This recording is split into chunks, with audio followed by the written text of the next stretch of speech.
सलाम हिंदुस्तान दोस्तों, आज की छोटी सी मुलाकात में मैं आपको बताऊंगा कि गोश्त और गोश्त में क्या अंतर है। वैसे ये बात मैं पहले भी कई बार बोल चुका हूँ, लाइव स्ट्रीमिंग में भी और वैसे भी, लेकिन आज फिर शॉर्ट में बता रहा हूँ क्योंकि आप में से कई लोग कहते हैं कि भाई कोई पर्टिकुलर वीडियो ढूंढने में बड़ी मुश्किल हो रही है अब, क्योंकि हमारे पास हमारे चैनल पर 2100 से ज़्यादा वीडियोज़ हो चुके हैं। लिहाजा आप में से कई लोगों की फरमाइश पर आज फिर से बता रहा हूँ गोश्त और गोश्त का अंतर। देखिए, गोश्त का अर्थ आप जानते हैं, आप में से कई लोग जानते हैं कि मीट को, मांस को गोश्त कहते हैं उर्दू में। बिल्कुल सही बात है, लेकिन गोश्त को कई लोग गोश्त कह देते हैं जल्दी में।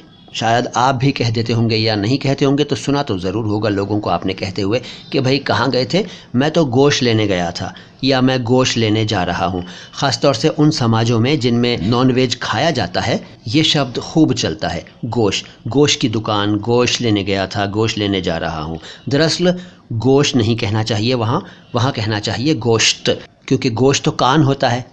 कान, जी हाँ, ईयर, कर्ण कहते हैं हिंदी में, उन्हें उर्दू में गोश्त कहते हैं, फ़ारसी से आया हुआ शब्द है। तो गोश्त अलग है और गोश्त अलग है, इसलिए मीट को गोश्त नहीं कहना चाहिए। अगर कोई कहेगा कि मैं गोश्त लेने जा रहा हूँ, तो उसका मतलब निकलेगा कि वो कान लेने जा रहा है, जबकि वो जा रहा है गोश्त लेने। ठीक है, ध्यान रखिएगा, गोश्त अलग है, गोश्त अलग है। सलाम हिंदुस्तान।